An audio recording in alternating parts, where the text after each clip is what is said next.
Bom dia a todos, são 6 horas da manhã. Nós vamos dar início à reunião semanal do programa de capacitação complementar em ecoendoscopia e endoscopia da via biliar e pancreática. E hoje a gente vai falar sobre um tema, que realmente desagrada, aos endoscopistas e, por que não dizer, também aos médicos assistentes, dos pacientes, onde são solicitadas as colangios pancreatografias, endoscópica retrógrada. E quando essa colange endoscópica retrógrada consegue êxito no seu tratamento, na sua avaliação, mas infelizmente tem como complicação uma pancreatite aguda, que pode ser leve, até mesmo severa. E esse é um trabalho interessante que foi publicado no Pancreatology, de um grupo japonês que tem uma experiência muito grande com a realização desse tipo de procedimento, mostrando qual que é de forma muito prática, a análise quantitativa do volume pancreático, como um preditor do desenvolvimento e da severidade da pancreatite pós-CPRE. Então o Diego vai nos apresentar esse trabalho é um trabalho interessante, acho que vocês vão gostar, para que a gente possa falar a respeito, muito do papel da CPRE e por que apesar desse tipo de complicação ocorrer, a CPRE é um instrumento extremamente valioso para o tratamento de doenças da via biliopancreática. Então, Diego, fique bem à vontade para apresentar para a gente aí. Muito obrigado mais uma vez e eu agradeço a presença de todos. Então, bom dia a todos. Obrigado, professor, pela introdução. Então, esse trabalho tem o título de a utilidade, da quantificação do volume pancreático como um preditor de desenvolvimento e severidade da pancreatite pós-CPRE. Um trabalho publicado nesse ano na Pancreatology. A CPRE, como um instrumento diagnóstico, ela teve seu uso diminuído de forma gradual, uma vez que dispomos de alternativas de método de imagem, seja tomografia, a colangio-ressonância ou a própria ecoendoscopia. E a abordagem terapêutica, hoje em dia nós já sabemos, como abordagem terapêutica, nós já sabemos que ela é muito bem estabelecida e altamente aplicável com o intuito de substituir cirurgias invasivas. Porém, eventos adversos quanto ao procedimento em si são difíceis de evitar. E como o próprio artigo traz essa sigla, gente, a PEP, que seria a pancreatite pós-CPRE, ela apresenta uma incidência variável, de 1,6% até 15%. E a maioria dos casos, graças a Deus, apresenta um curso leve ou moderado. Aproximadamente 10% de todos esses pacientes que vão desenvolver uma pancreatite de forma grave. A gente tem alguns fatores de risco bem estabelecidos e conhecidos para desenvolvimento, de pancreatite pós-CPRE.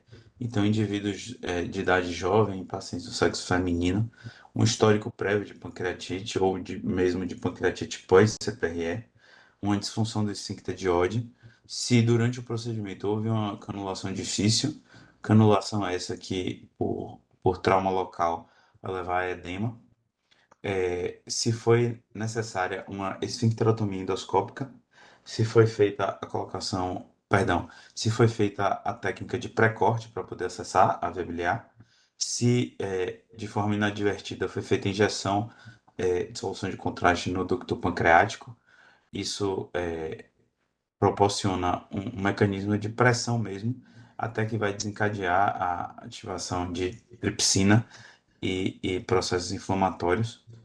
E se foi necessária a dilatação endoscópica com balão da papila. Então, a hipótese que o estudo traz é que um grande volume pancreático, de massa pancreática mesmo do órgão, iria aumentar o risco de início e de gravidade de uma pancreatite pós-CPRE.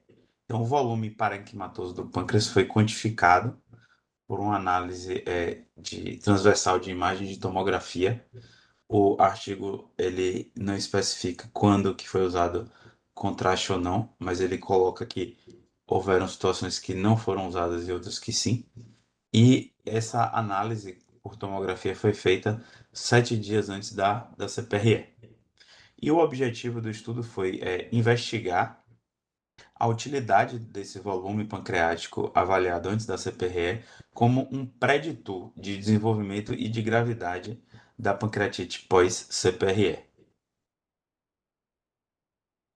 Então, essa é um fluxograma que o artigo traz que ilustra bem como é que foi a metodologia do estudo. Então, foram 1.107 pacientes que foram submetidos a uma CPRE, né, inicialmente, no período de 10 anos, de janeiro de 2012 até dezembro de 2022.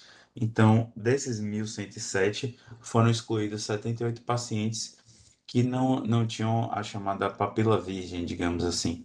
Então ficaram 1.029 pacientes. Desses 1.029, foram excluídos 114 pacientes que tinham câncer de pâncreas, 49 que tinham quadro de pancreatite aguda ou crônica, 31 que tinham neoplasia cística pancreática, 10 com a pancreatite autoimune, 5 que tinham outras doenças pancreáticas e 2 que tinham tumores neuroendócrinos pancreáticos. Então, assim, ficaram 818 pacientes e, novamente, foram excluídos pacientes que tiveram esses eventos durante o procedimento, ou seja, 22 que tiveram a canulação difícil da via biliar, difícil que, perdão, que falharam na canulação da via biliar, e 51 que necessitaram da colocação de estente no ducto pancreático. Então, assim, ficaram 745 pacientes. Com relação ao procedimento em si e os cuidados pós, é, o artigo coloca que inibidores de protease, e aqui a gente entende como o mencilato de nafamostato ou ulinastatina, foram administrados para todos os pacientes durante o procedimento de CPRE para prevenir justamente o desenvolvimento da pancreatite pós-CPRE. E todos os pacientes foram submetidos ao uso de antibiótico 2 dias após o procedimento. E também todos os pacientes permaneceram hospitalizados após o procedimento por pelo menos 3 dias. Então, aqui é uma imagem do artigo, a qual ele mostra o método que foi feita a mensuração do volume pancreático. Então, aqui a gente tem na figura A, onde ele mostra APTrio, então, a medida anteroposterior da cauda pancreática, AP-body, ou a medida anteroposterior do corpo pancreático. E o L-body tail, ele mostra o comprimento da glândula pancreática do corpo até a cauda. O diâmetro anteroposterior da cabeça também é avaliado aqui na figura B. A medida, né, crânio-caudal numa secção coronal do corpo e a medida crânio-caudal também na cabeça.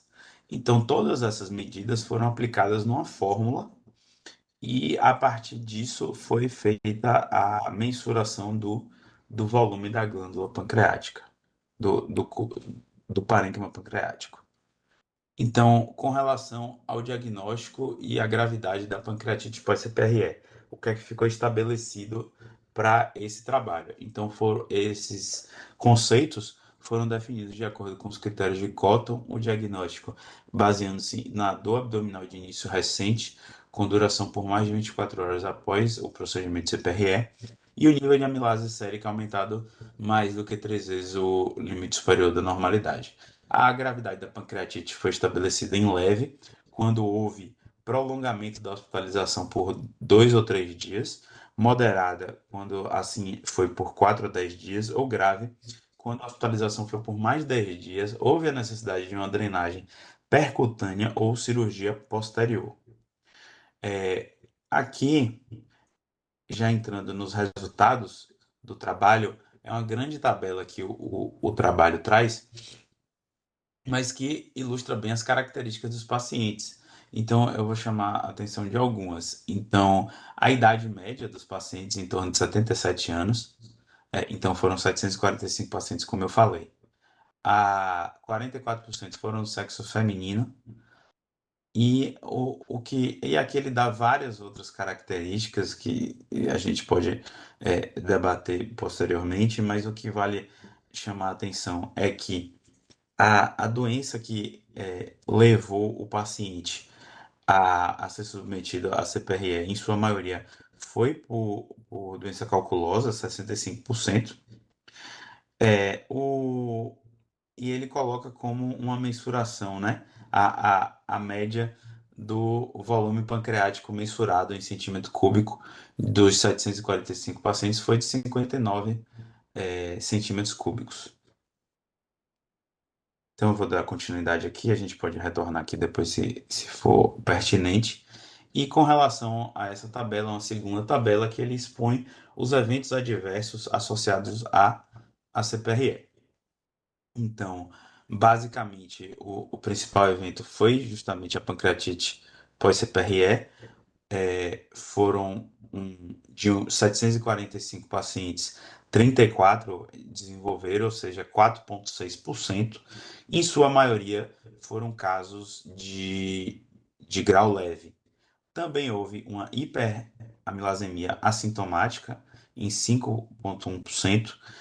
E também o evento de sangramento, né, da papila maior em 4,6%. Essa é uma terceira tabela, a qual ele expõe os fatores de riscos associados à pancreatite pós-CPRE, e ele já traz em destaque o que foi estatisticamente significativo. Então, a idade é menor do que 50 anos, então pacientes mais jovens, né?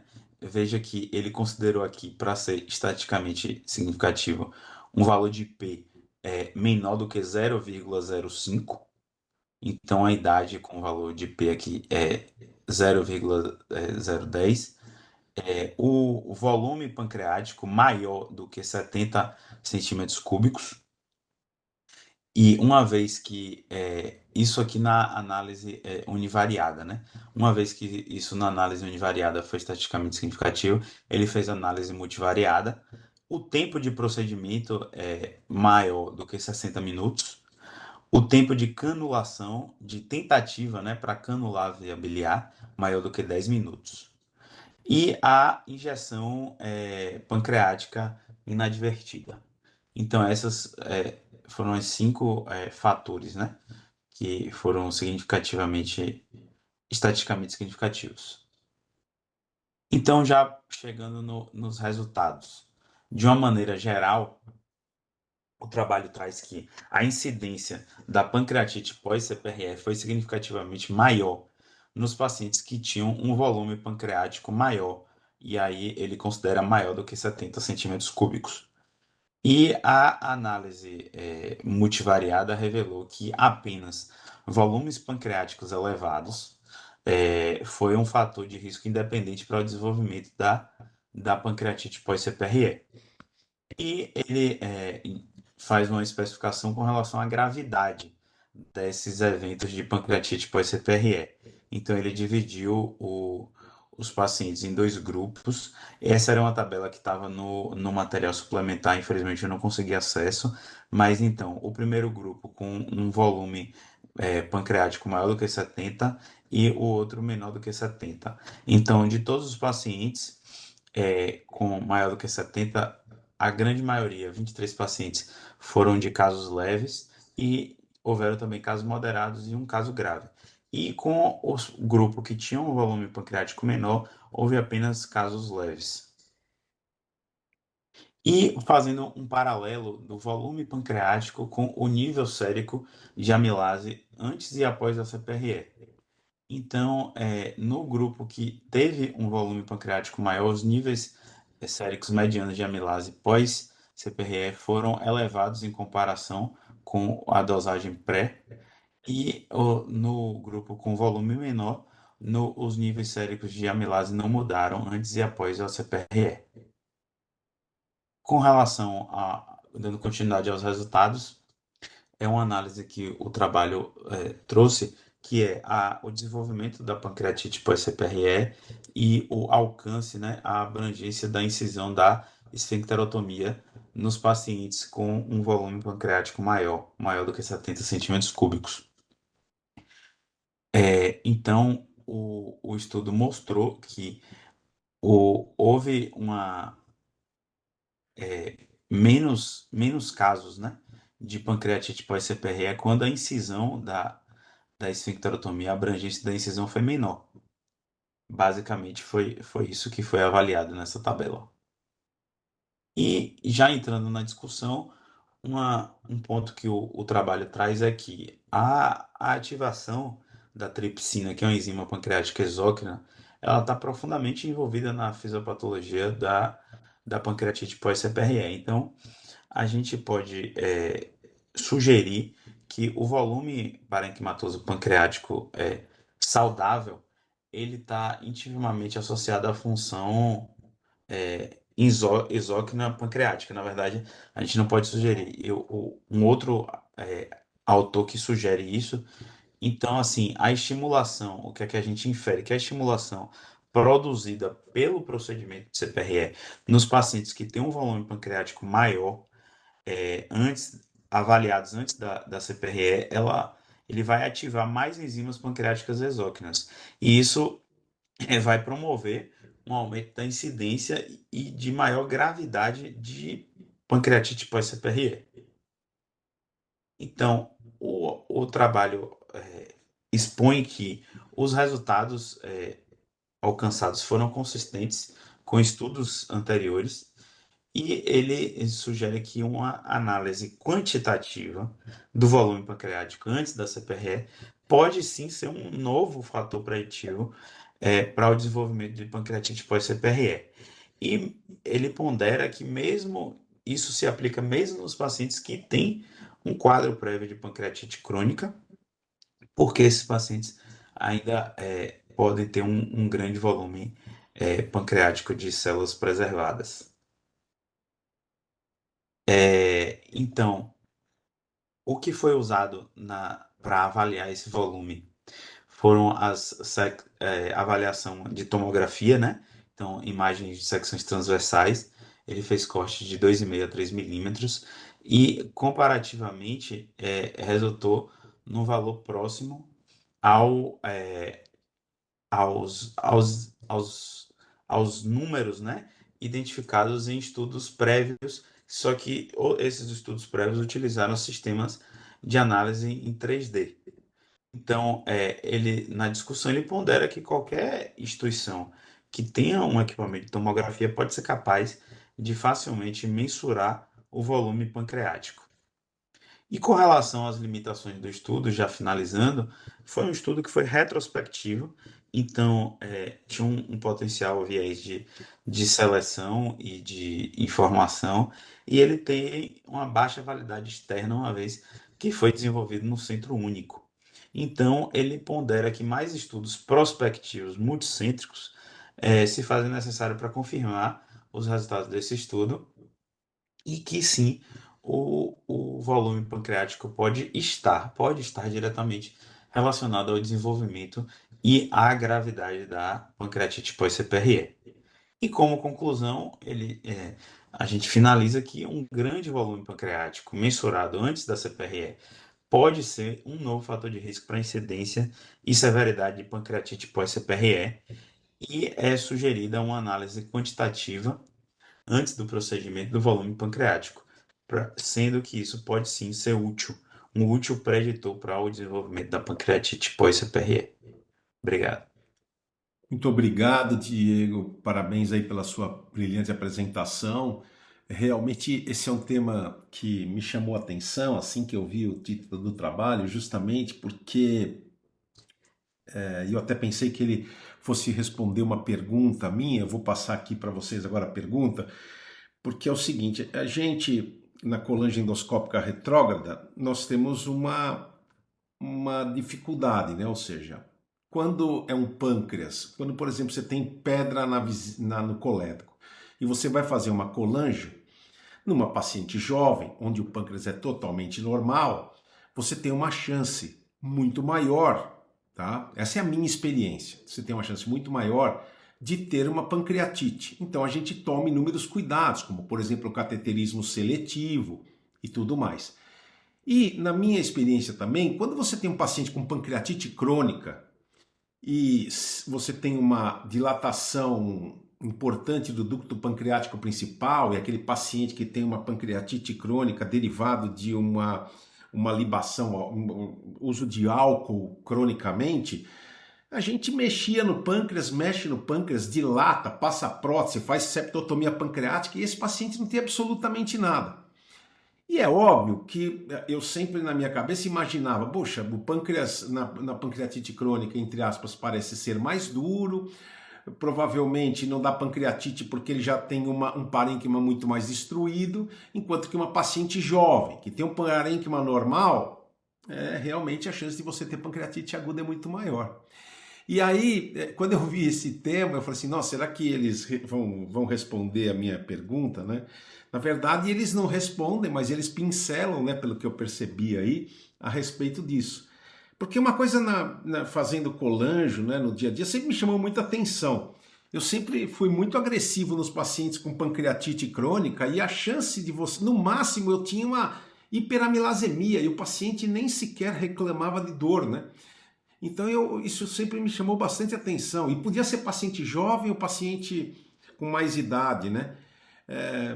Eu me lembro muito bem de uma paciente jovem que tinha evoluído com uma pancreatite crônica, mas não era alcoólica, né? Ela tinha também doenças concomitantes, como um hiperpara e alterações genéticas. E eu fiz essa colanjo e fiquei com muito medo de ter uma pancreatite, mas realmente ela não teve absolutamente nada. Consegui abordar o ducto pancreático, remover os cálculos, fazer dilatação, usei inclusive todos os acessórios da via biliar e ficou muito bem. Então esse é um trabalho interessante que mostra isso, né? O problema é que realmente a gente fazer a mensuração do parênquima pancreático é uma coisa um pouco difícil, né, para a gente aplicar na prática clínica diária. Mas eu acho que vale a pena do conhecimento, né? E como eu falei para vocês, a resposta é em parte daquilo que sempre foi minha preocupação. Só uma pergunta antes, Diego. Em relação ao tamanho do corte da esfincterotomia, você pode colocar aquela tabela? Ali me chamou a atenção, quer dizer, o paciente que você faz um corte menor, você tem chance menor de ter? É exatamente isso, em relação a esse aí mesmo, né? Porque eu vejo que o grande número de pancreatite pós-CPRE está justamente nessa coluna, né? Então por isso que eu não entendi bem o que você falou, se você puder explicar, né? É, na verdade, ele pontua que os casos de pancreatite foram na menor incisão, né? Ah, Eu, é, eu falei ao contrário, desculpe. então, porque é o seguinte, essa é uma outra coisa. Isso é uma outra coisa que você vê como a escola é fundamental. Eu aprendi com o professor Ligurri, ele sempre disse o seguinte, é impressionante. Ele falava o seguinte, você quer evitar uma pancreatite aguda, faça uma incisão grande. Você corre mais o risco de perfurar do que ter pancreatite aguda. E é uma verdade. Então, por exemplo, sempre segui essa escola, ou seja, de não fazer incisões pequenas. Todos que aprenderam comigo sabem como é que eu sou. E hoje existe com medo de perfuração, existe uma escola crescente de que você tem que fazer incisões menores. Então é exatamente isso. Essa pergunta foi muito bem respondida para mim. Mostra o seguinte: se você fizer uma papilotomia curtinha, como se fala muito por aí, a chance de você ter uma pancreatite aguda é maior. E é de se imaginar, porque existe um edema pós-papilotomia, né? Então é muito melhor você fazer uma incisão grande, cortar todo o esfíncter, mesmo tendo a chance de você ter um problema de complicação perfurativa. Então o Dr. Ligurri sempre falava isso. pancreatite aguda é muito mais grave, porque mesmo naquela época eles já tratavam a perfuração com prótese. Eu me lembro que aqui no Brasil, quando eu fui para lá, a perfuração aqui era um demérito, né? E quando eu cheguei na França, eu lembro de ter visto o professor Ligoury perfurar pelo menos uns 10 pacientes, e nenhum deles tinha ido para cirurgia. Por quê? Porque ele fazia exatamente isso. Então, isso que realmente é isso que eu queria entender. Muito obrigado aí por você ter mostrado isso, mas realmente, eu acho que a incisão pequena, talvez eles não tenham analisado, mas a minha experiência, né, mostra que a incisão pequena pode dar mais pancreatite do que qualquer coisa, e esse trabalho comprova o que eu, entre aspas, imaginava. Então, acho que é um ponto importante. Agora eu abro a discussão aí para o pessoal, né? Eu queria saber a opinião da Raquel, não sei se a Raquel está aí. Eu queria saber a opinião do Marcos Clarencio também. Quem quiser falar alguma coisa, fique bem à vontade, por favor. O Otávio, quero saber também a opinião dele. Raquel, já ligou a câmera? Raquel já está no carro, Isso, indo pro isso. trabalho. É isso aí, Raquel. Aham. Bom dia a todos.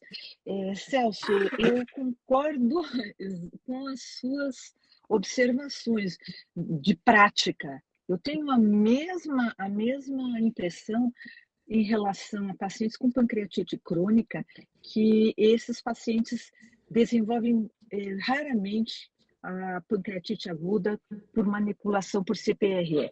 Mas nesse trabalho, você viu, se eu não me engano, até o Diego pode esclarecer bem, foi excluído os pacientes com pancreatite crônica na análise, se eu não me engano. Mas eu tenho essa impressão e eu acho que é bem pela explicação que você dá. É um pâncreas que já não tem mais uma produção de enzimas normal. Então, concordo plenamente, é um paciente que a gente fica mais tranquilo. E eu achei esse trabalho bem interessante, sim, porque faz pensar que um pâncreas confirma aquilo que a gente pensa, um pâncreas saudável.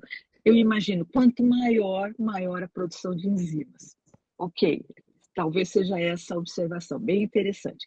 Mas a outra observação em relação ao corte da papilotomia, eu também concordo com você, se você vai fazer uma esfincterotomia, eu faço ampla exatamente por esse conceito, que aumenta o risco, se você não fizer uma ampla papilotomia, de o escoamento pancreático não ser adequado. Agora, é claro que você sempre faz a esfincterotomia proporcional ao tamanho da via biliar e a necessidade de retirar um cálculo maior ou não. E aí entra naquele grupo que tem maior risco de pancreatite aguda, que é os pacientes com via biliar fina, que esses também têm um risco maior e é onde você faz um corte menor também. Então, Celso, eu acho que esse trabalho não avaliou pacientes com pancreatite crônica, então foram excluídos esses, não dá para a gente tirar essa conclusão, mas eu concordo com você, é isso mesmo, a gente pode manipular com maior segurança. Não, isso é uma coisa importante, e você falou, que você também, né, Raquel, vem da escola europeia, né? A escola europeia, A o mesma coisa. Kremer, o Ligoury, eles faziam papilotomias amplas. Por exemplo, eu na É própria isso aí. dilatação com o balão, eu faço uma papilotomia não total, mas eu faço uma papilotomia moderada, quase chegando na totalidade. E eu percebo que nos casos que eu fiz até hoje, até parece assim que a gente não tem complicação, mas até hoje eu nunca tive pancreatite aguda pós-dilatação. Já tive sangramento, mas pancreatite aguda pós-dilatação com balão, quando você faz uma papilotomia moderada, eu nunca vi, nunca tive. Eu realmente nunca É, tive. Então acho que esse eu concordo acho com que o ponto você. é isso que os japoneses avaliaram, eu acho. E também a perfuração com a dilatação, quando você faz papilotomia, eu não acho que, eu ao menos não vejo isso com tanta frequência, eu não vejo. Eu E também. o segundo ponto é você que viu também isso, manipulação em pancreatite crônica, mas uma manipulação que até aqui a gente não vê tão frequente. E lá na Europa, o grupo do Cremer, do Jacques Devier, eles manipulam de uma intensidade muito grande, inclusive a litotrípsia extracorpórea, e a gente não vê os pacientes fazendo pancreatite aguda, levando aquelas ondas de choque que, sobre a glândula pancreática, eles fazem, às vezes, uma gastrite hemorrágica, mas não fazem a pancreatite aguda no paciente com pancreatite crônica, porque é um pâncreas já alterado, realmente. Perfeito. Muito obrigado pelos comentários. Eu também estou totalmente de acordo com você. A Bruna levantou a mão. Bruna, por favor, fique à vontade. Bom dia. Na verdade, eu só queria tirar uma dúvida com vocês, porque quando eu estava lendo o trabalho, uma coisa que ficou na minha cabeça seria o impacto dos pacientes que têm esteatose pancreática nesse volume pancreático, nessa mensuração do volume pancreático. E isso influencia em algum ponto. Acho que não diretamente no risco de pancreatite, né? Mas nessa questão da mensuração do volume pancreático. Eu até procurei sobre isso, mas não encontrei nada. E aí eu queria saber a opinião de vocês. Eu acho que durante a apresentação do trabalho do Diogo, né, eu confesso que eu pensei nisso, né? Porque uma coisa me chama bastante atenção, né? Vendo muito pâncreas, porque eu sempre vi muito pâncreas na tomografia, porque eu vi os exames da tomo, na ressonância magnética e também na ecoendoscopia e depois fazendo a colangeendoscópica retal. E uma coisa que sempre me chamou muita atenção é que quando você vê um pâncreas com volume muito grande, maior do que 70, como foi aí muito bem pontuado, a gente percebe que existe uma associação também, né, do aumento do volume pancreático. Isso eu acho que até existe trabalho a respeito disso, tá? Não é um tema que eu estude, né? Mas parece que existe uma associação grande entre ou seja, uma lipossubstituição importante, ou seja, desses pacientes que têm um volume maior.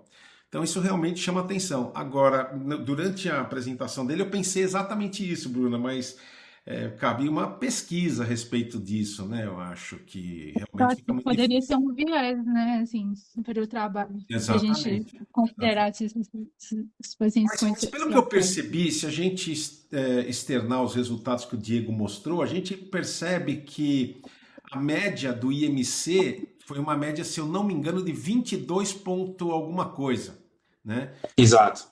Foi 22 ponto alguma coisa, ou seja, e a gente sabe que o japonês é bem eutrófico, né? Não é muito, não é assim, a obesidade não é uma coisa que incomoda muito, né? A população japonesa. Então acho que realmente fica, mas é um ponto, Bruno, a se pensar, viu? É um ponto realmente a se pensar mesmo. É. Jorge, estou vendo aqui. Bom, já Depois tem Humberto resolveu. aqui também. Então depois do Jorge vai Humberto. Bruna, se você foi assim num ponto que também me inquietou. Mas esses pacientes, o trabalho ele é cuidadoso em algumas coisas. Primeiro, ele exclui as pancreatites crônicas, né? Então, com isso, ele já reduz o percentual de pacientes que teriam a fibrose pancreática. Porque eu estava pensando, será que é o inverso?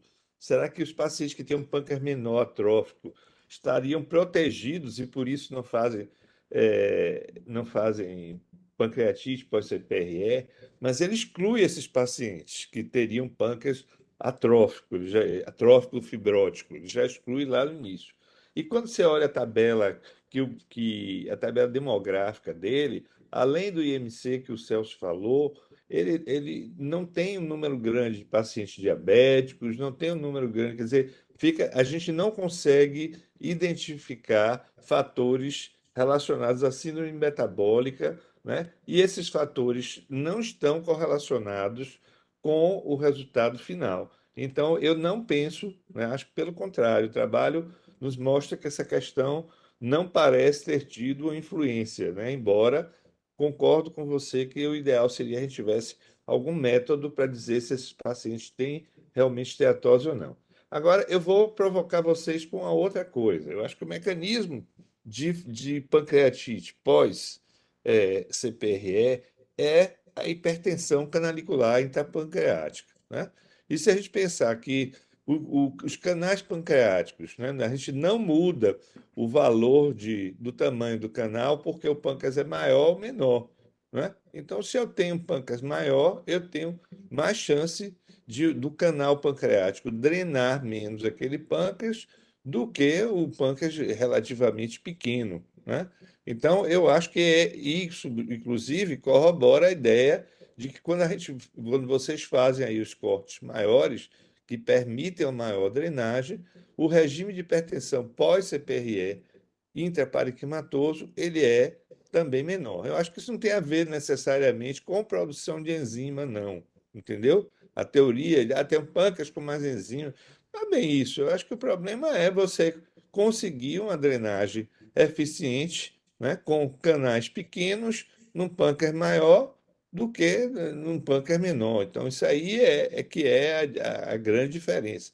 Talvez se ele tivesse feito, por exemplo, um estudo também dos canais pancreáticos, pelo menos a CPRM, para afastar díviso, afastar algumas questões aí que poderiam, alterações de canal, isso também nos ajudaria a pensar melhor essa hipótese, mas eu penso dessa forma. Eu não acho que isso tenha a ver necessariamente com pâncreas mais saudável. O que tem a ver é que esse pâncreas pode ser mais facilmente drenado do que o outro que o pâncreas menor, é mais facilmente drenado do que aquele que tem mais volume. É a minha ideia a respeito disso aí. Não, Jorge, e é exatamente isso. Quando eu digo que no pâncreas mais saudável a chance existe, né? Porque eu levo isso do conceito cirúrgico, né? A gente sabe que quando você tem que fazer uma anastomose qualquer, e o Rodrigo depois pode falar isso, num pâncreas, ou seja, fazer uma anastomose num pâncreas muito normal, num ducto pancreático fino, a chance de você ter complicação é muito maior. Mas eu concordo com você nessa situação. Eu acho que realmente essa é talvez não seja mesmo por causa da enzima, e sim por causa realmente da quantidade mesmo, né, do parênquima, alguma coisa desse tipo. Agora eu queria te fazer uma pergunta, Jorge. Na sua ideia, na sua cabeça, qual que você acha que seria o papel, tá, da lipossubstituição pancreática nesses pacientes, baseado nisso que esses colegas japoneses mostraram para a gente em relação a colange e a pancreatite aguda? Qual que você acha, assim, que poderia ser, né? Qual que é o raciocínio que você utilizaria? Eu acho que isso que é uma coisa interessante que eu queria discutir com você.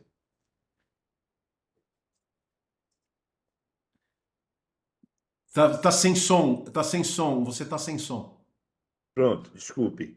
Com relação à pancreatite aguda de outras causas, inclusive a pancreatite biliar ou a pancreatite por hipertrigliceridemia, não há dúvida de que a presença de gordura ela piora o prognóstico, né? A gente vai falar sobre isso agora aqui, né, na Bahia, no SBAD, uma das minhas intervenções no SBAD vai ser falar sobre isso. Mas com relação à CPRE, pelo menos esse estudo não está mostrando isso. Eu pensei como a Bruna e fui olhar na tabela demográfica. Esses pacientes, né, ele não considera os fatores, embora ele não estime a gordura pancreática, existem métodos para isso também, com exame de imagem, e a própria TC permite isso, mas os fatores correlacionados à esteatose que estão presentes aí, ele quantificou e botou na tabela demográfica, a gente não vê essa correlação. Então, isso é um dado também curioso, eu não sei, aí você pode dizer a sua experiência, a experiência aí dos endoscopistas, se quando vê esteatose, na pós-CPRE, isso é mais grave, com relação às outras etiologias, eu não tenho dúvida de que a esteatose é um fator de risco. Perfeito. Humberto? Bom dia aí, vocês estão me escutando bem? Sim, perfeito. Tá. Então, eu acho que ao longo dos anos nós estamos aprendendo um pouquinho mais sobre os fatores de risco da pancreatite, no caso aí, pós-CPRE. Acho que o primeiro fator de risco que a gente tem que evitar é ter uma boa indicação. Isso parece simples, mas não é. E essa indicação tem sido cada vez mais precisa, né, com os exames de imagem que a gente possa fazer, seja ressonância, colangirressonância, ultrassom. Esse trabalho realmente me trouxe assim, algumas perguntas, né? Porque alguns pacientes que a gente faz uma CPRE com boa indicação, em que a técnica foi lisa, a gente ficou muito satisfeito de fazer. Um paciente faz hiperamilasemia e está muito bem, querendo comer, querendo ir embora. E o outro faz o mesmo nível de hiperamilasemia, mas com dor, com critérios de pancreatite, né? Aqueles critérios que todo mundo sabe para fazer o diagnóstico. Então, esse trabalho pode explicar para a gente exatamente isso, o volume pancreático. Agora, uma coisa que o Jorge falou, a Raquel também, e o que eu queria que eles interpretassem agora, que eles tiveram 114 pacientes com tumor de pâncreas, se eu não me engano. Tumor de via biliares eles incluíram. Então, a gente sabe que no tumor de pâncreas, e existem trabalhos mostrando que a correlação do risco de pancreatite com o diâmetro do ducto pancreático, e a gente toma mais cuidado quando a gente vai cateterizar, quando vai fazer o procedimento de drenagem do tumor de pâncreas, quando esse ducto pancreático é pequeno, é fino, né? E é tumor. Talvez explique isso que o Jorge está falando, quer dizer, a correlação entre o ducto pancreático, a drenagem e o tecido, se está atrófico ou não, já está atrófico ou não, pelo próprio tumor, pela evolução do tumor. O que não explica, Jorge, é se ele tem obstrução e tem dilatação, a drenagem está menor, está mais dificultada. Mas será que esse paciente não faz pancreatite porque também a atrofia já chegou? Então, chegou a dilatação do ducto pancreático, é difícil drenar o suco pancreático, mas também produz pouco porque tem pouco tecido pela atrofia. Essa foi a relação que eu fiz. Então, assim, eu gostaria, depois que a gente discutisse, esses produtos que eles fizeram para prevenção. Eu desconheço isso. Aqui no nosso meio a gente faz anti-inflamatório, perdão, via retal com infusão de ring lactato, mas eu desconheço o que eles fizeram de prevenção, né, de pancreatite, aí, esses produtos que eles infundiram em todos os pacientes. Então, eu acho que dá para a gente pensar assim nessa correlação do volume pancreático.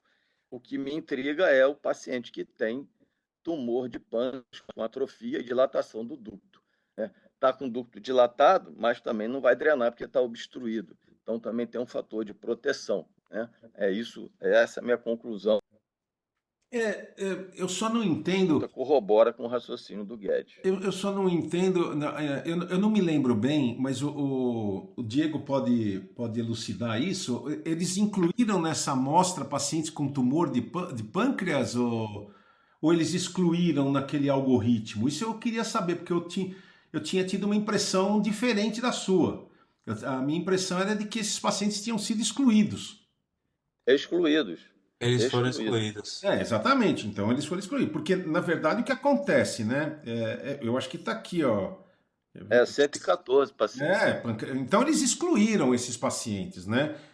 Eu acho que essa análise, Humberto, é uma análise muito fidedigna daquilo que a gente pode encontrar, ou seja, única e exclusivamente com cálculos no colédoco, pacientes onde você vai fazer uma manipulação, estenoses benignas, onde você vai fazer uma manipulação única e exclusivamente na via biliar. Porque a gente sabe, né? Por exemplo, a minha experiência é o seguinte: pode mexer em paciente com câncer de pâncreas, que a chance de você ter pancreatite aguda é muito pequena. É muito pequena. Tá? Câncer de pâncreas, então, que eu tenho uma experiência muito maior do que pancreatite crônica, né? Que eu acho que todos aqui têm, é praticamente zero. Você pode mexer, você pode futucar, você pode sangrar, pode tudo, e você não vai ter esse tipo de problema.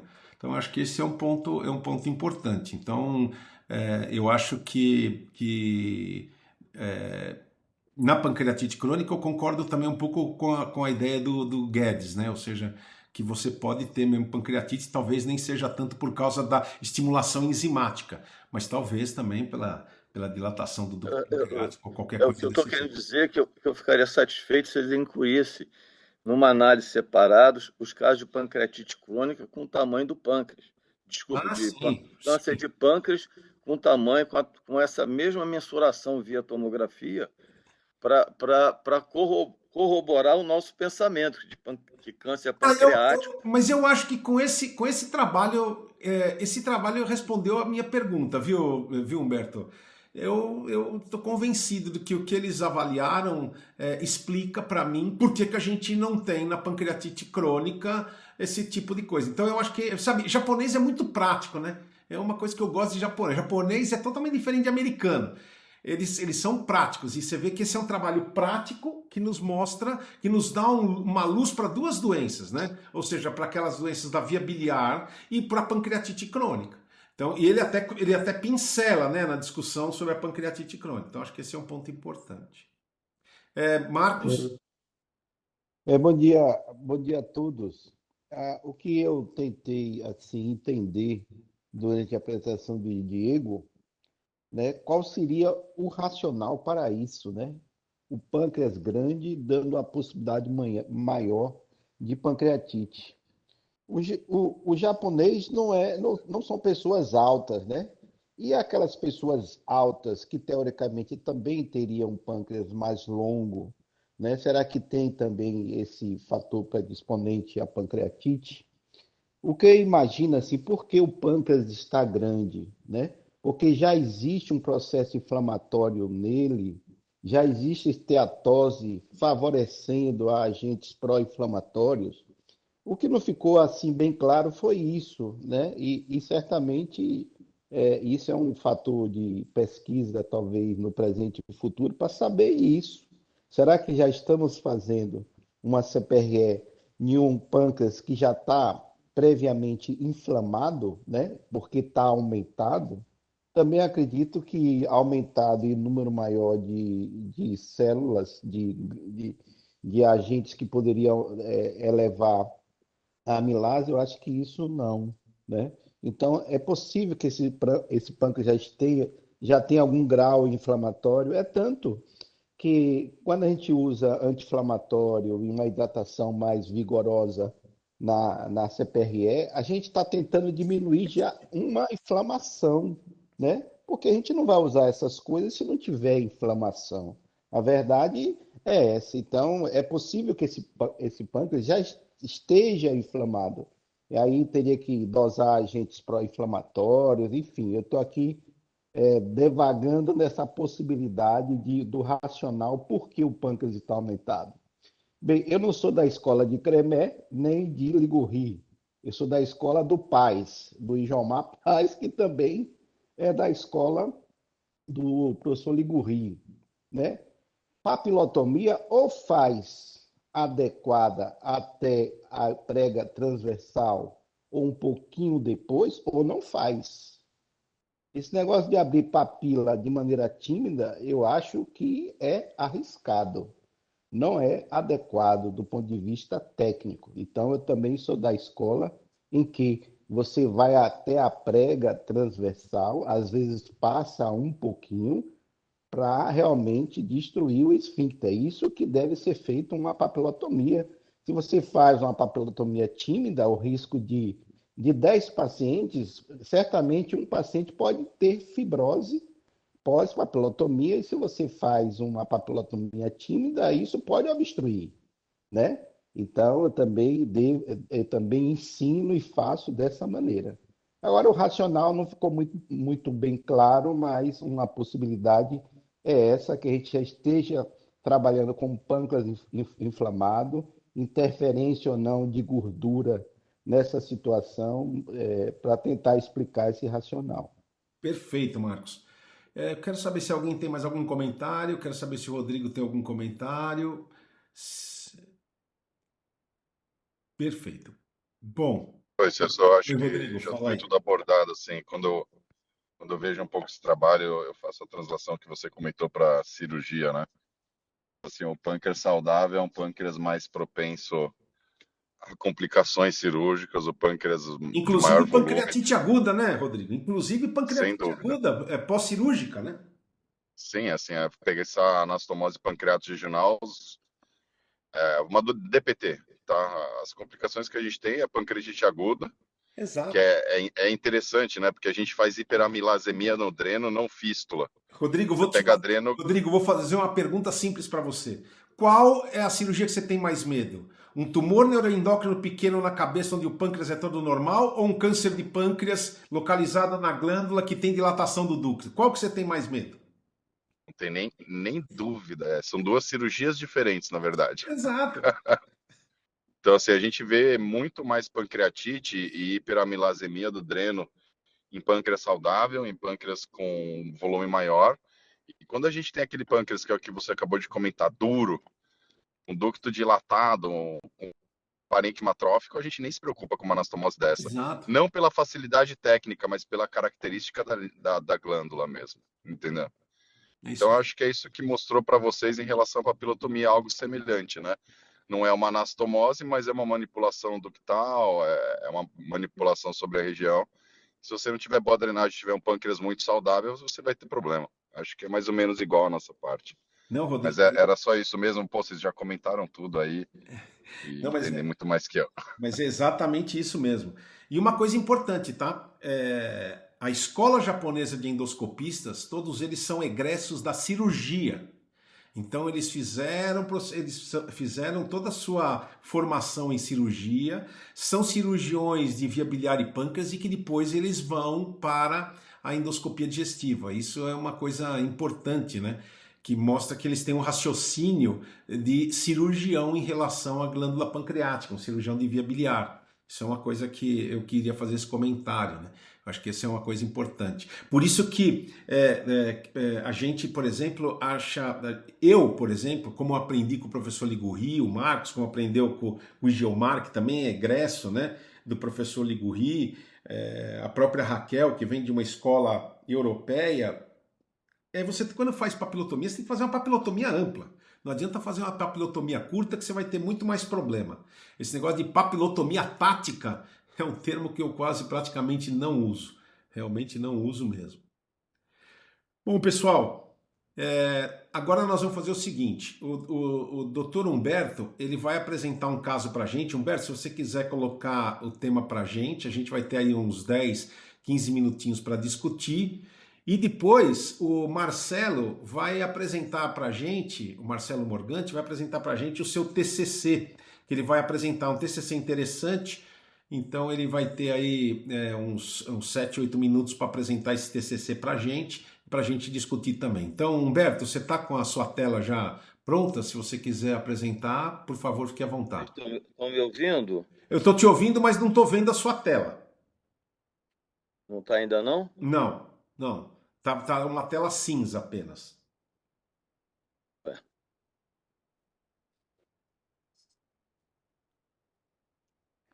Botei para compartilhar. Acho que você tem que descompartilhar e compartilhar novamente. Então, peraí. Tá. Compartilha o PowerPoint, né? Direto. Entrou? Agora entrou. Agora pode deixar grande lá, pode tranquilamente. Beleza, vamos lá. Então, vocês estão me escutando bem, que eu estou na área externa aqui? Não, estamos te escutando super bem. Pode ir lá. Então, na verdade, assim, acho que a gente vai discutir alguma coisa, não muito, porque não é para trazer muita polêmica, mas como a gente tem discutido pancreatite e suas complicações, eu trouxe aqui evolução de 3 casos que nós tivemos, tá? Então, esse primeiro caso é um paciente de 56 anos, etilista, que deu entrada com dor abdominal, anorexia, vômitos e febre. Tinha uma leucocitose nos exames laboratoriais. E esse paciente teve um diagnóstico pela tomografia de pancreatite aguda com coleção peripancreática, líquido perihepático, perigástrico, e foi feito o diagnóstico pela imagem de uma pancreatite crônica agudizada. Ele foi submetido, não foi por mim, isso aí a gente foi pesquisa de prontuário, que tinha lesões ulceradas em esôfago, eu interpretei como lesões pós-refluxo, por conta dos vômitos, né? Falava que tinha uma lesão endurecida no corpo com uma retração cicatricial, alterando a anatomia gástrica. Foi internado na UTI com antibióticos em 30/9/21. Quer dizer, assim, é um caso um pouco antigo. Então, quando a gente foi chamar a gente para ver o caso, a gente vê aí nessa imagem uma grande coleção abaulando a parede anterior do abdômen, né? E a gente fez a interpretação de uma coleção fluida, e à direita é a eco que eu vi, que não via nada, quer dizer, só a imagem de anecoica, não era nem hipoecóica, não tinha debris, não tinha nada. E aí a gente fez a drenagem dele, a gente drenou na punção 1.700 mililitros de pus. Tá? Por incrível que pareça, esse paciente estava estável, hemodinâmica, da parte clínica, e nós fizemos essa drenagem, fizemos na moda com cistotomo, dilatação, um dilatador de Sorrendra, de 2 calibres, de 8,5 frentes e 10 frentes, e colocamos uma única prótese plástica, e esse paciente evoluiu muito bem, teve alta hospitalar em 5 dias, voltou muito tempo depois, para a retirada da prótese e alguns meses depois, né? Mês de outubro até o mês março do ano seguinte, estava muito bem, as imagens mostraram resolução completa. Então, isso foi um caso que a gente fez com a drenagem única com prótese plástica, tá? Esse outro caso é mais recente, paciente de 51 anos, e ele foi internado com pancreatite biliar, foi submetido, não foi por mim, no mês de agosto agora, uma CPR para retirada de cálculos. Não menciono o número de cálculos, como é que foi o procedimento, mas aparentemente não teve nenhum tipo de dificuldade para o procedimento, e a gente vê na ressonância já em um mês depois, menos de um mês depois, uma área aí, se alguém quiser comentar, uma área de pâncreas praticamente substituído por uma coleção tipo necrótica, né? Eu vou passando aqui, quem quiser comentar, quiser que eu paro, tá? Não, dá para. Pode continuar, Humberto, vai apresentando. Tá bom, tá bom. Não, Só um minutinho. Peraí que deu uma travada aqui, não sei por quê. Não sei por quê. Deu uma travada aqui. Acho que seria melhor você descompartilhar e compartilhar novamente. De novo? Tá, vamos lá. Sim. Vou parar. E tenta correr ele agora sem compartilhar antes. Vamos ver. Foi. Então vai. Tá. Então, aqui foi o laudo, né? O que chama a atenção que a coleção era lateral, quer dizer, o diâmetro lateral era de quase 15 centímetros, né?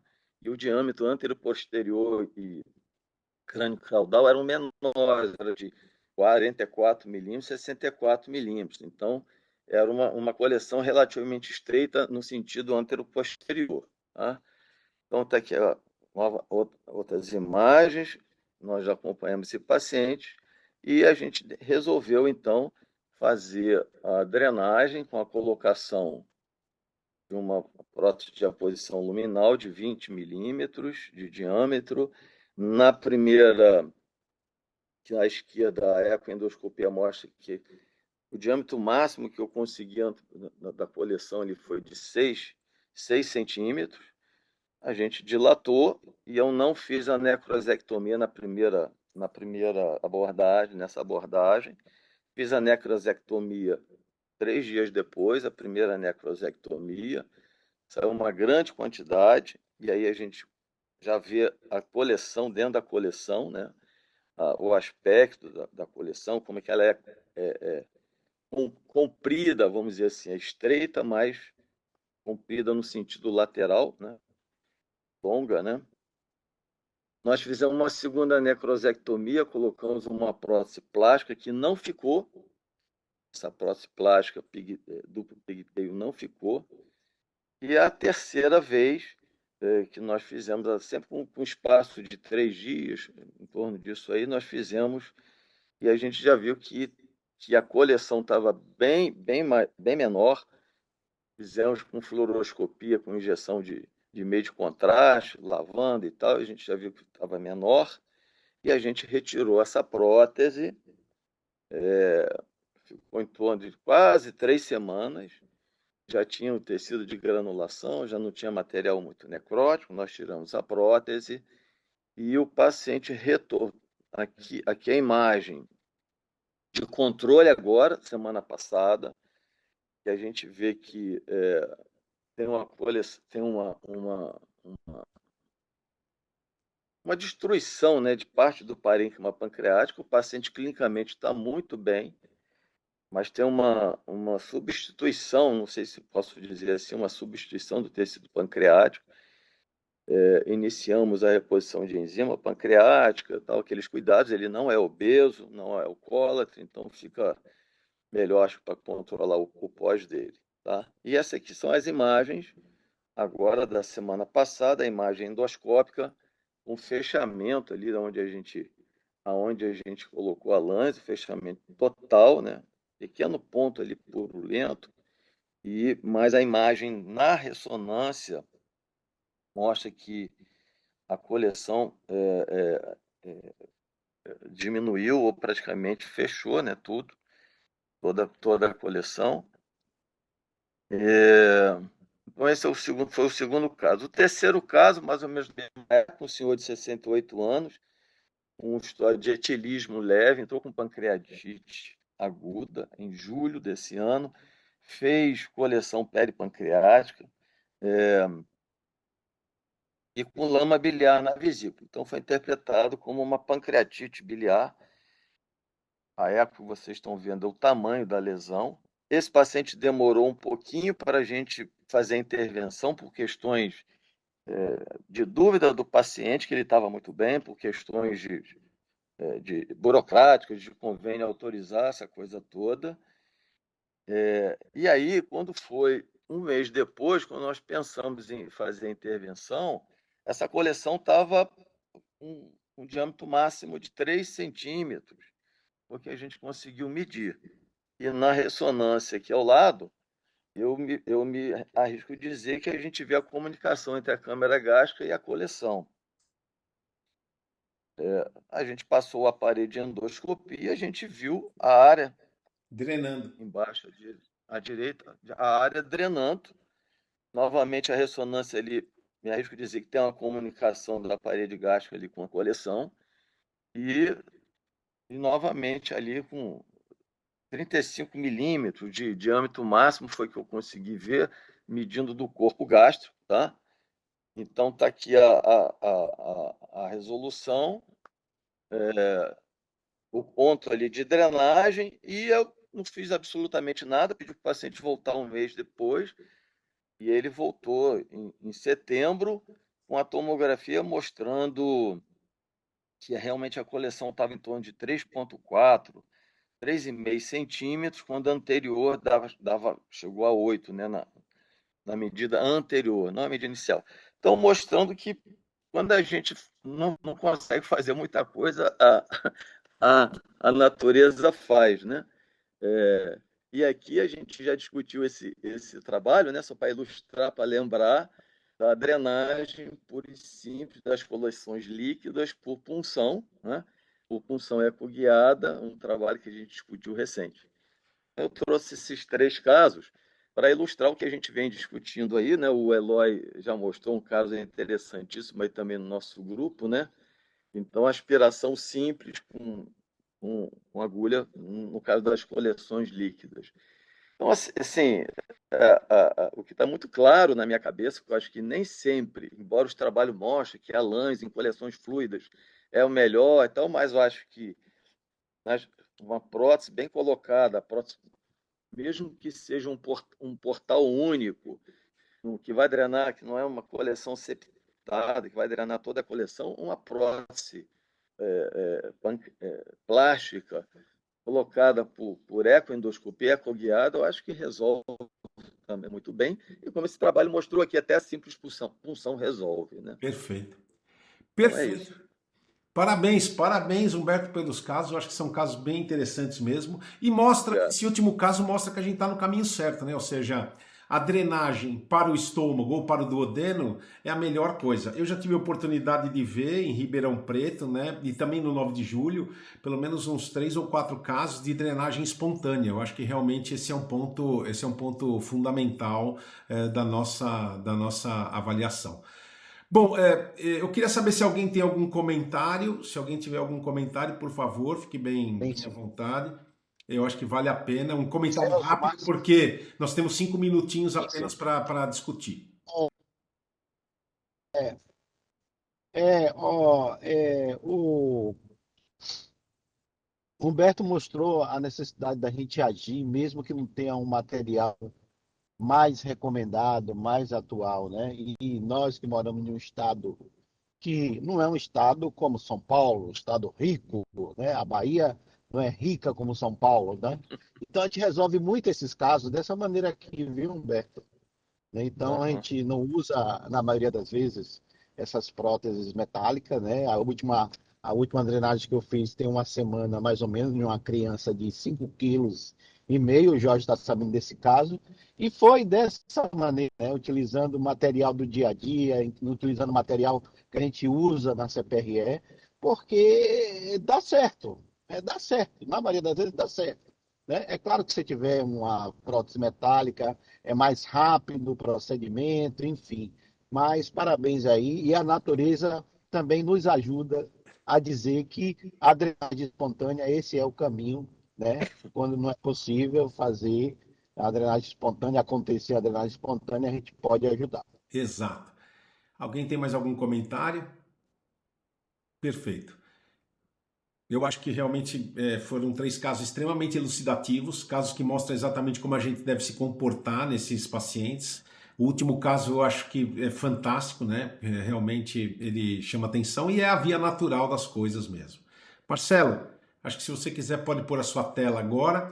Bom, agora o Marcelo vai apresentar o TCC dele, né? Eu acho que é um trabalho bem interessante. Vocês vão ver aqui uma revisão sistemática com meta-análise em rede. Só para lembrar para vocês, as meta-análises em rede, elas devem ser propostas quando para uma determinada doença existem mais do que 2 tratamentos. Então, é por isso que a gente fez essa revisão sistemática com meta-análise em rede. Então, vale a pena a gente ter essa noção a respeito da drenagem.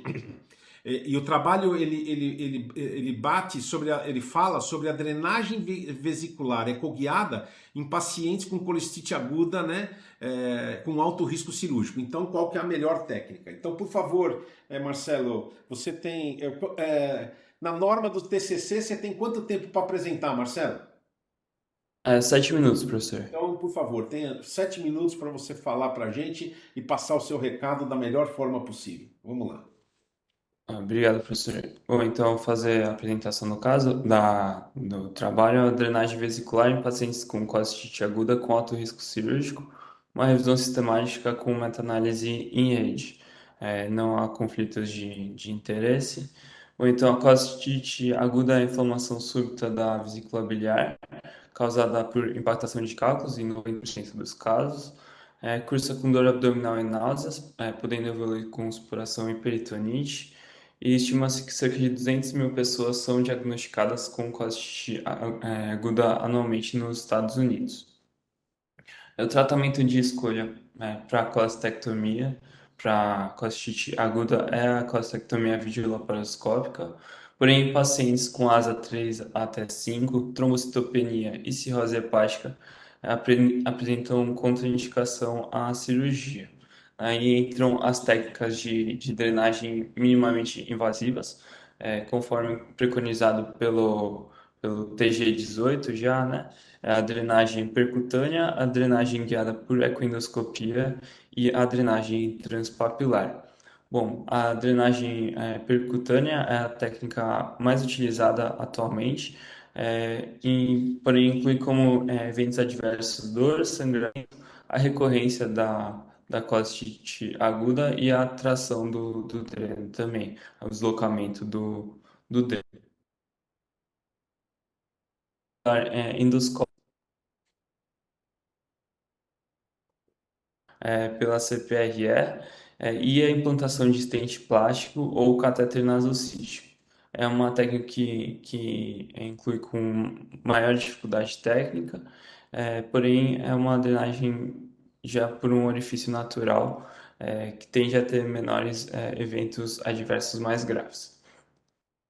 A drenagem guiada por precoendoscopia é uma criação de uma fístula colecistogástrica ou colecisto duodenal por meio de stents, seja ele a prótese de aposição ou stent totalmente recoberto. Tem uma necessidade de realização em centros com ecoendoscopistas experientes, possui o risco de deslocamento da prótese e há uma dúvida na literatura se essa técnica incorreria com maior dificuldade para uma realização de uma colestectomia posteriormente, embora não há muitos dados na literatura sobre isso. Então, o objetivo é realizar um levantamento sistemático sobre a eficácia e segurança da drenagem por ecoendoscopia transpapilar e percutânea em pacientes com colestite aguda com alto risco cirúrgico. Foram incluídos, então, ensaios clínicos controlados randomizados que compararam pelo menos duas técnicas de drenagem. Foram incluídos pacientes maiores de 18 anos com diagnóstico de colestite aguda e também com alto risco cirúrgico. Foram avaliados, então, a drenagem percutânea, a drenagem transpapilar endoscópica e a drenagem guiada por ecoendoscopia. Os desfechos aferidos foram como o desfecho primário sucesso técnico e o desfecho secundário de eventos adversos. Foram utilizadas as buscas eletrônicas da central de ensaios controlados, Medline via PubMed, Embase e a base de dados de informações de ciência de saúde da América Latina e Caribe. Foram também buscadas as listas de referências contidas nos estudos incluídos. Então, 2 revisores independentes foram responsáveis pela seleção dos artigos. Aqui o fluxograma do Prisma, foram identificados 976 artigos, foram triados 887 após a exclusão dos duplicados, incluídos então 10 estudos. Desses 10 estudos, um total de 713 pacientes, 319 submetidos à drenagem guiada por ecoendoscopia, 202 por drenagem transpapilar e 192 por drenagem percutânea.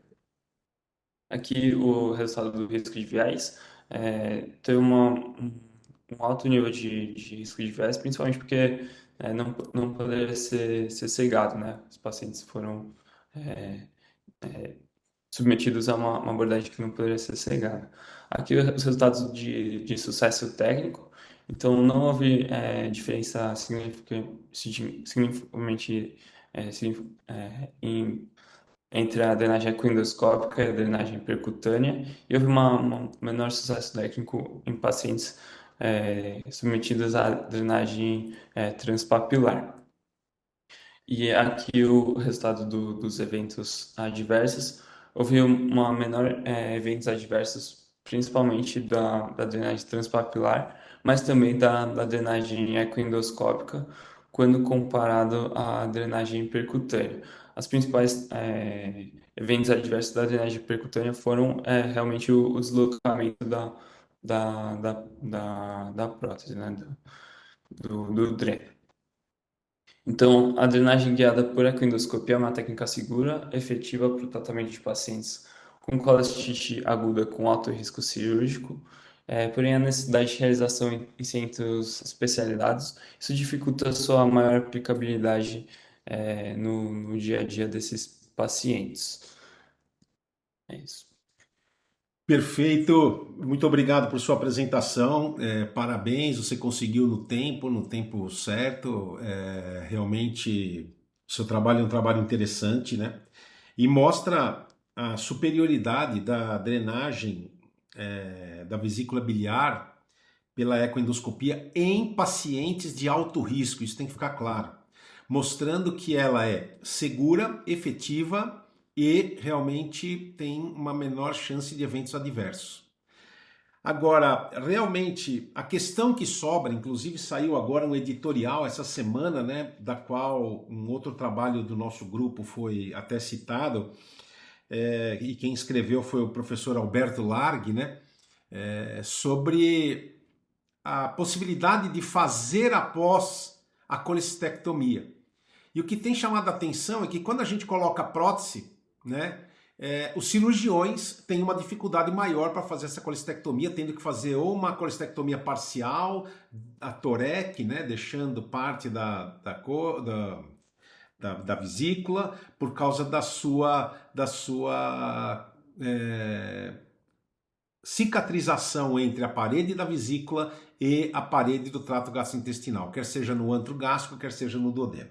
Então esses são pontos que ainda necessitam de resposta, que a gente não tem, mas eu queria abrir, nós temos 15 minutos, eu queria abrir agora a discussão, né, em relação a essa técnica. E quero também, mais uma vez, te parabenizar, porque eu acho que você fez um árduo trabalho. Eu sei que o trabalho, né, apresentar uma network meta-análise em apenas 7 minutos é simplesmente uma situação bem difícil mesmo, mas eu acho que vale a pena valeu muito a pena você mostrar. Então, se alguém quiser fazer algum comentário, por favor, fique à vontade.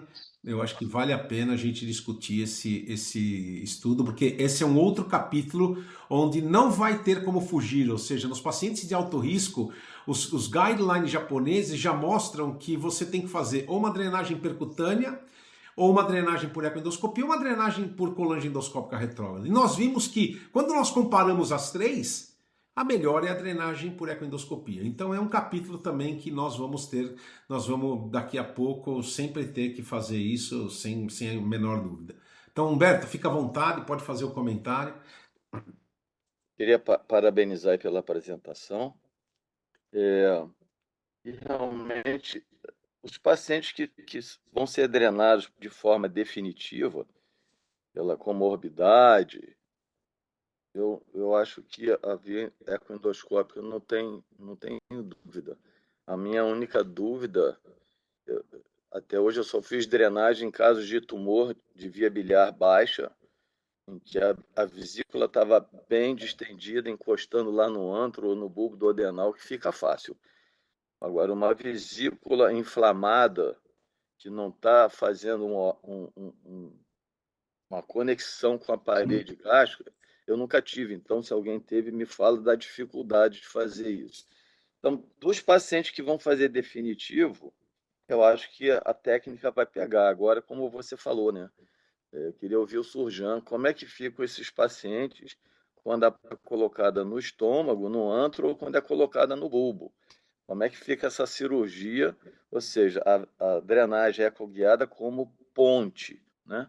Como ponte para uma posterior abordagem via laparoscópica. E a via transcística, eu acho que é extremamente difícil. Toda vez que a gente quer entrar no cístico, a gente não consegue. Toda vez que a gente não quer entrar no cístico, o fio guia vai para o cístico. Então, assim, eu nunca tentei drenar uma colicistite. Já coloquei prótese em cístico com cálculo, etc. Mas não é fácil da gente fazer o cateterismo desse cisco, principalmente se for um cisco de implante alto. Se for um cisco de implante baixo, perto da papila, com um pouco mais dilatado, fica mais fácil.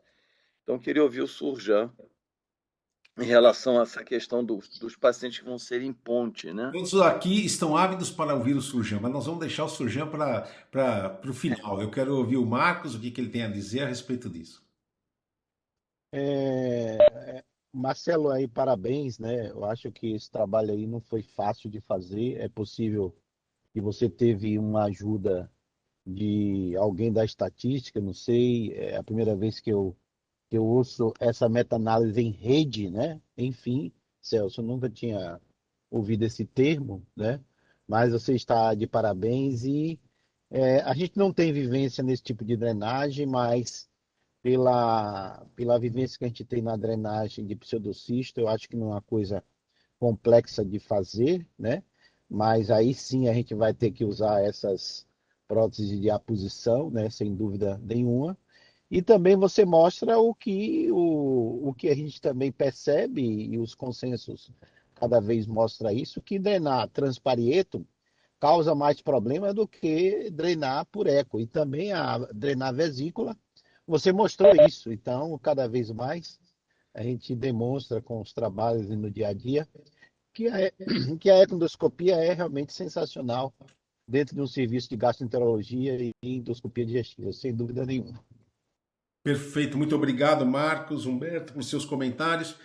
Raquel, quero saber se você tem alguma coisa a dizer. Eu acho que vale a pena a gente ouvir a Raquel, que tem uma experiência grande. Não sei se a Raquel tá podendo falar. Acho que ela não está podendo falar. Quero saber se mais alguém tem algo a falar, ou alguma pergunta, alguma questão. Acho que é. Ô, Celso, eu tenho duas perguntas rápidas. Por A favor, primeira, Jorge, fique à vontade. a indicação desse tipo de drenagem, né, que é um procedimento que vem cada vez mais sendo abandonado. A segunda coisa, que me parece que na apresentação seria muito interessante destacar a diferença que foi de efeitos adversos, porque considerando custo, disponibilidade, etc., o simples deslocamento da prótese, né, não me parece assim muito convincente para a gente reforçar o papel da ecoendoscopia. Você tem uma mortalidade, leakage de bile no peritônio, né, condições que são mais graves, sim.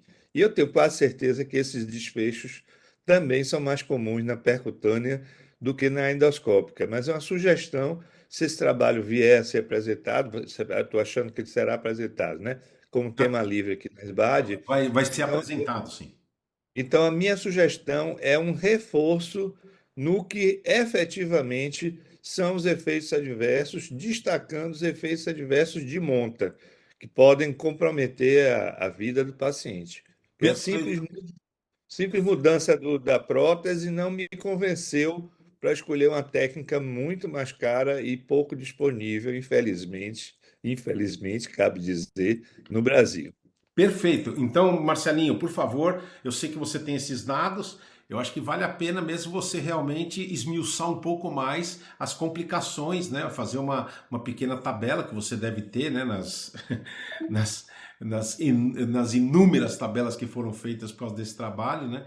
A respeito disso. Eu acho que vale a pena você colocar mais um slide sobre isso, porque realmente é importante essa pontuação do Jorge em relação a esse tipo de procedimento. Gente, alguém tem mais algum comentário? Rodrigo quer fazer algum comentário, Rodrigo? Acho que agora é o momento de você esmiuçar, ver o que você acha, qual é a sua inquietação em relação a esse procedimento, se você realmente... o que é que te atrapalha, o que é que te faz pensar em não colocar um paciente na mesa quando ele tem uma colicistite aguda. Eu acho que nós queremos saber quais são... Eu gostaria que você dividisse com a gente quais são as suas inquietudes, né, em relação a um paciente que está com você com uma colicistite aguda grave, né, e o que é que você avalia nesses pacientes? Começando sobre esse tema, acaba que eu acabei assim uma ou duas vezes considerando muito se eu colocava o dente na mesa ou não, ou partir para uma técnica de drenagem por condições clínicas, tá?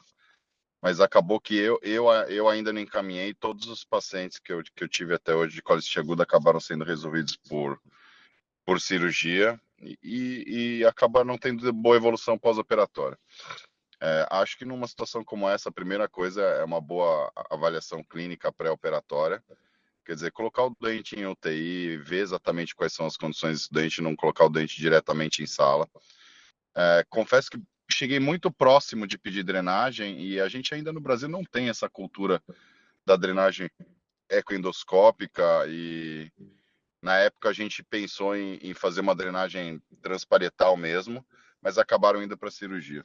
Uma coisa que eu acho muito importante nesses pacientes, e eu sempre falo também pro pessoal que trabalha comigo, eu falo, cara, colicite aguda, eu acabei todas as colicites agudas que eu operei também, tecnicamente, realizando a colecistectomia convencional, mas também já teve uma ou duas que eu ia desistir da cirurgia. E eu falei, eu sempre falo a mesma coisa, gente, é uma cirurgia que assim, se for para perder, perde logo, não perde com lesão iatrogênica de via biliar e empurra o problema para amanhã, né? Então assim, tira a metade da vesícula, coloca um dreno gigante, faz o que você quiser, mas não destrói a via biliar. Por que eu estou dizendo isso? Eu vejo com bons olhos as medidas que visam preservar o doente numa situação como essa.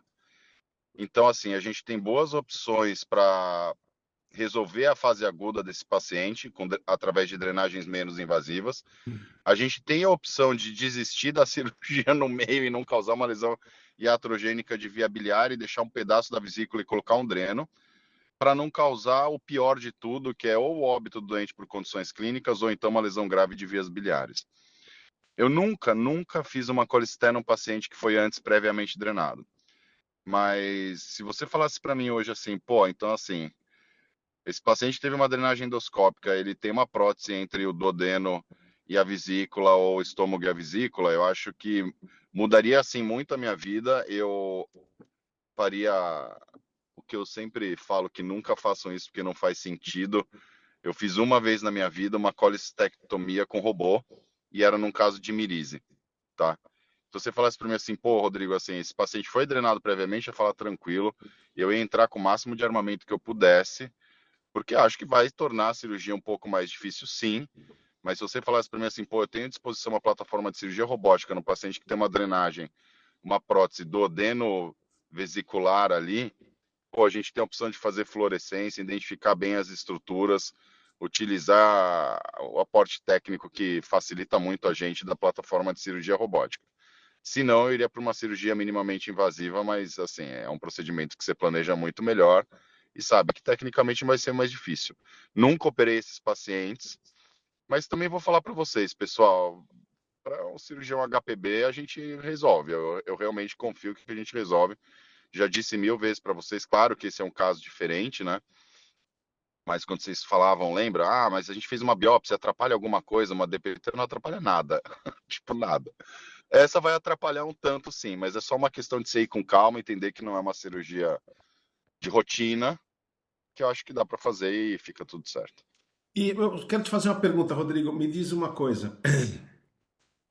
Quando você tem um paciente grave, que está na UTI, colestite aguda, já, por exemplo, existem suspeitas de que houve perfuração da parede, o paciente está numa situação clínica desfavorável. Você tem pensado em fazer uma drenagem percutânea dessa coleção ou até mesmo uma drenagem por ecoendoscopia ou pensado, ou seja, de não operar esse paciente?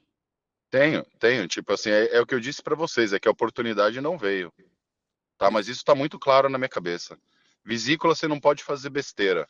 Ninguém nunca vai entender que o doente morreu por causa de uma colistite aguda. Os pacientes falam, assim, chegam aquelas vesículas complicadas, tá, dengue? Os familiares vêm e falam pra gente, ah, mas é só uma cirurgia de vesícula, né? Eu falo, não é só. Tipo, às vezes leva 4 horas a só cirurgia de vesícula. Tá muito na minha alçada, é o que eu falei para vocês. A gente tem formas de não perder, assim, perca a técnica, perca o desejo de fazer uma colistectomia convencional, mas não lese a via biliar nem perca o doente. Perfeito. Né? Assim, tá na minha mira, eu acho que em breve vai acabar acontecendo, é que eu acho que fortuitamente eu nunca peguei um paciente desse no momento, mas tá na mira, eu não vou, eu dreno sem problema nenhum e deixo o problema para amanhã. E amanhã a gente sempre consegue resolver, né, com mais calma, mais bem armado, no horário adequado, uma cirurgia letiva já explicando para todo mundo que vai ser de um porte maior, não tem problema nenhum. É realmente uma coisa impressionante, né? A ecoendoscopia tem avançado em vários capítulos, né, da cirurgia, como por exemplo esse, da colestite aguda, tem avançado também na radiofrequência dos tumores neuroendócrinos, tem avançado em outras técnicas por aí afora, né? E realmente a gente tem mostrado e tem crescido em relação às indicações, né, para se evitar, né, procedimentos operatórios. Eu acho que isso é uma coisa importante. Queria saber se alguém tem mais algum comentário. Pois é. Então eu quero agradecer a todos a participação. Eu vou encerrando aqui mais uma reunião, né? Eu acho que essa reunião foi realmente muito profícua, né? Ou seja, a gente discutiu inúmeros temas Eu acho que foi uma manhã bem interessante em relação a tudo aquilo que a gente discutiu. Quero agradecer mais uma vez a todos os comentários, a todos aqueles que participaram dessa reunião, e a gente se encontra na próxima terça-feira, tá? Para a gente fazer a nossa reunião. Muito obrigado a todos e até terça-feira que vem. Desejo uma excelente semana e também um bom final de semana a todos. Ok, bom dia.